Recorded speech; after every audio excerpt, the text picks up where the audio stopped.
বন্ধুরা, এটা হলো চাল কুমড়ো গাছ। আমাদের ছাদ বাগানে আপনারা দেখেছেন কিভাবে প্রচুর পরিমাণে লাউ ফলেছিল। সেই লাউ মাচার মধ্যেই আবার চাল কুমড়ো গাছও তুলে দিয়েছি। রীতিমতো চাল কুমড়োর ফুল ফল হয়ে অনেক চাল কুমড়ো বড় হচ্ছে। তবে অনেকেই ছাদ বাগানে লতানো গাছ লাগাতে চান না, কারণ মাচা বাঁধার একটা ব্যাপার থাকে, সেটা অনেকেই অসুবিধে মনে করেন, বা টবের মধ্যে অত বড় লতানো গাছ ভালো হবে না বলে অনেকেই ছাদ বাগানে লতানো গাছ রোপণ করতে চান না। বন্ধুরা, টবের বদলে বড় সাইজের সিমেন্টের বস্তা আপনারা ডাবল করে নিয়ে তার মধ্যে মাটি ভরে এই রকম লতানো গাছ লাগাতে পারেন। তাছাড়া বড় ধরনের গ্রো ব্যাগে অথবা বড় ধরনের কার্টুনের মধ্যে ড্রেন সিস্টেমটা বজায় রেখে আপনারা অবশ্যই যে কোনো ধরনের লতানো গাছ রোপণ করে দিন। আর মাচা হিসেবে টবের চারধারে সরু খুঁটি পুঁতে ফাঁকা করে ব্যারিকেড দিয়ে নিন, নয়তো নারকেলের ছিবড়ের রশি কিনে মাচা বেঁধে দিন। সব ক্ষেত্রে এই রকম বাঁশের মাচা লাগবে তার কোনো প্রয়োজন নেই।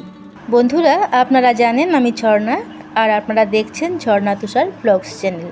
তো প্রথম অবস্থায় চাল কুমড়োর বীজ বুনে টবের মধ্যে এই চারাগুলো আমি তৈরি করে নিয়েছি।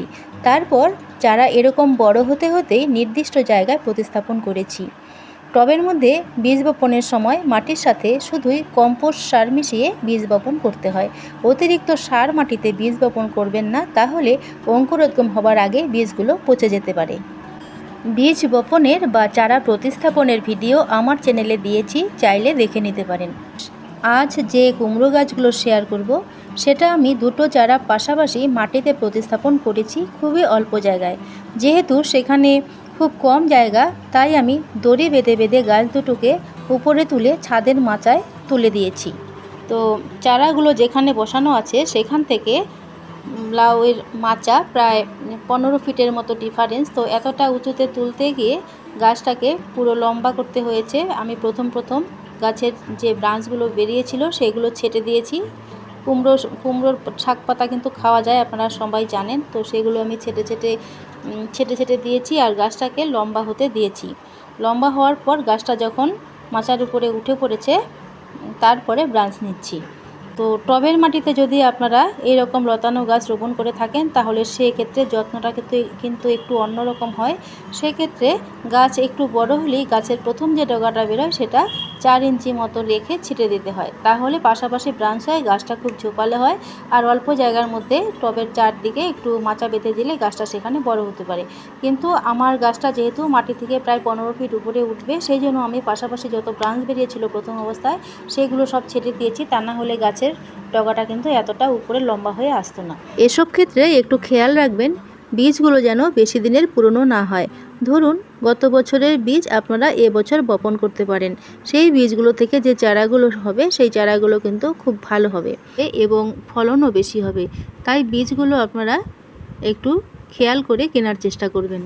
তো একদিকে যেমন গাছটা বড় হচ্ছে, অন্যদিকে স্ত্রী ফুল পুরুষ ফুলে গাছ ভরে গেছে, আর ছোট ছোট কচি কচি কুমড়ো গাছে দেখা যাচ্ছে। তো বন্ধুরা, এই ফুলটা দেখতে পাচ্ছেন, এটা কিন্তু পুরুষ ফুল। দেখুন 5টা পাপড়ি, আর ফুলের পেছন দিকে কোনো কুমড়ো নেই। এটা কিন্তু পুরুষ ফুল। এটা এই ফুলের মাঝখানের অংশটায় কুঁকড়ানো আছে। সাধারণত এই সমস্ত গাছে পুরুষ ফুলগুলোই আগে দেখা যায়, স্ত্রী ফুলগুলো পরে ফোটে, আর পুরুষ ফুলগুলো সংখ্যায় অনেক বেশি ফোটে।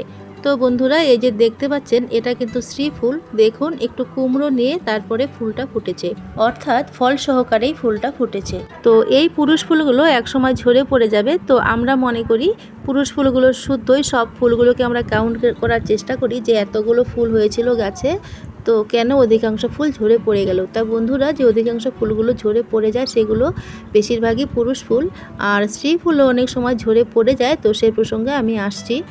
তার আগে যে কচি কুমড়ো স্ত্রী ফুলটা দেখতে পাচ্ছেন, এটাকে হ্যান্ড পলিনেশন করিয়ে দেওয়া হচ্ছে। বন্ধুরা, বুঝতেই পাচ্ছেন আমার সঙ্গে আছে তুষার। এটা কীটপতঙ্গ বা মৌমাছির দ্বারাই এই পলিনেশনটা হয়ে থাকে।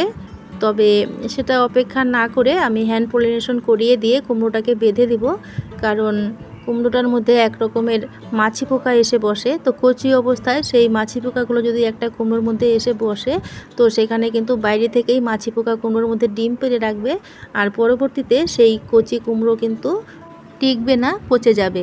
সেই জন্য আমি কোনো পোকামাকড় বা কীটপতঙ্গের দ্বারা পলিনেশনের অপেক্ষা না করে হ্যান্ড পলিনেশন করিয়ে দিয়ে তুষার কচি অবস্থাতেই ওই কুমড়োগুলোকে প্লাস্টিক দিয়ে বেঁধে দিচ্ছে।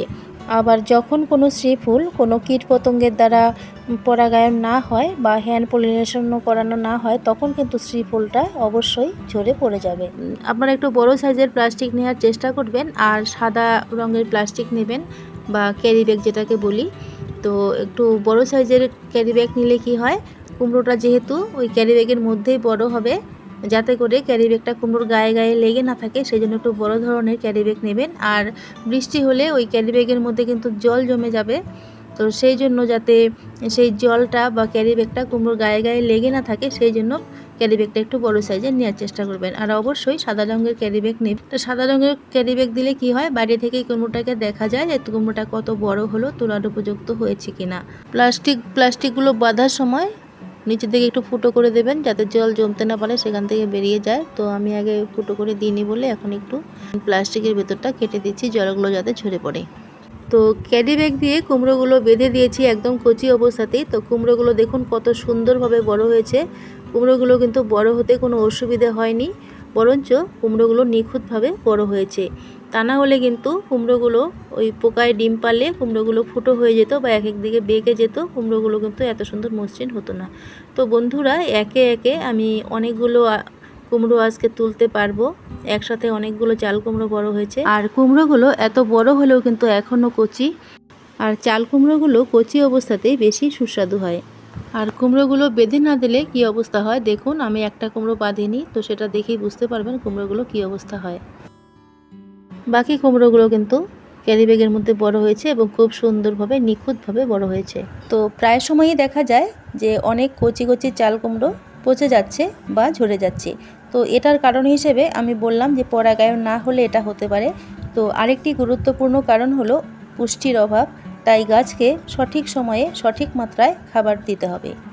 এসব ছাড়া অতিরিক্ত বৃষ্টি হলে ছোট ছোট চাল কুমড়ো কচি অবস্থাতেই পচে যায়। আবার চাল কুমড়ো গাছের গোড়ায় কিন্তু জল জমতে দেওয়া যাবে না। চাল কুমড়ো গাছের গোড়ায় জল জমে থাকলে শেকড় পচে গিয়ে পুরো গাছটাই কিন্তু নষ্ট হয়ে যেতে পারে। সেই জন্য চাল কুমড়ো গাছের গোড়ায় একটা ঢিবির মতো করে দিয়ে তার চারধারে আল বেঁধে দিতে হয়, যেন জলটা গাছের গোড়ায় দাঁড়িয়ে না থেকে ওই আলের চার কিনারে জলটা জমে থাকতে পারে। জৈব উপায়ে যে কোনো গাছ বেড়ে ওঠার জন্য বা ফুল ফল পাওয়ার জন্য চাই নাইট্রোজেন, ফসফরাস, পটাশিয়াম সমৃদ্ধ খাবার দাবার, তাছাড়াও অন্যান্য অনেক উপাদান। তবে জৈব উপায়ে এই সমস্ত গাছে প্রচুর ফলন পেতে যে কোনো ধরনের কম্পোস্ট সার মাটির সাথে মিশিয়ে মাটি তৈরি করে নেবেন, তারপর চারা প্রতিস্থাপন করবেন। যে কোনো ধরনের ফল সবজির খোসা জমিয়ে রেখে বা পাতা পচা সার বা পাকা কলার খোসা, ডিমের খোসা, চা পাতা সহ যে কোনো পচনশীল বস্তু জমিয়ে বাড়িতেই কম্পোস্ট সার বানানো যায়। আর গাছে কোনো পোকামাকড়ের আক্রমণ হলে উনুনের ছাই সকালবেলায় বা যে সময় গাছের পাতায় একটু কুয়াশা কুয়াশা ভাব লেগে থাকে, সেই সময়টায় ছিটিয়ে দিলে কোনো পোকামাকড়ও গাছকে আক্রমণ করতে পারে না। তাছাড়া আপনারা যদি কোনো কীটনাশক কিনে এনে গাছের মধ্যে স্প্রে করেন, তাহলে কিন্তু সেই পোকামাকড়ের হাত থেকে গাছকে রক্ষা করা যাবে। তবে বেশি ফলন পাওয়া যেহেতু আমার উদ্দেশ্য নয়, আমার আসল উদ্দেশ্য হলো যে রাসায়নিক সার প্রয়োগ করা ছাড়াই আমি ফল সবজি তুলে খাবো।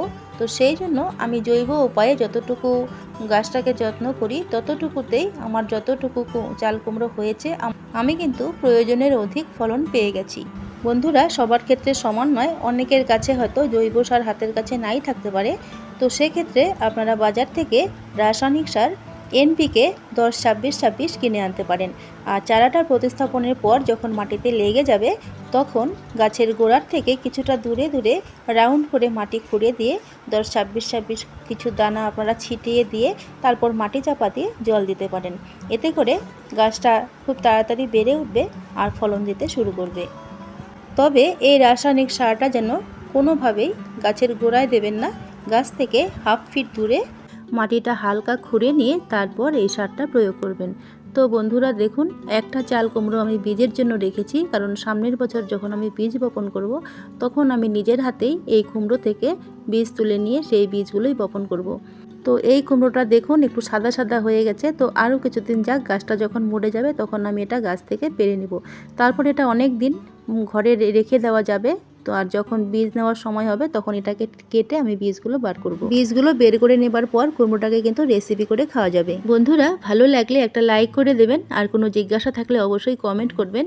বন্ধুদের মধ্যে ভিডিওটা শেয়ার করে দেবেন, আর চ্যানেলটিকে সাবস্ক্রাইব করে না থাকলে একটা সাবস্ক্রাইব করে পাশে থাকবেন। আবার দেখা হবে নতুন কোনো ভিডিও নিয়ে, ততদিনে ভালো থাকবেন। অনেক ধন্যবাদ।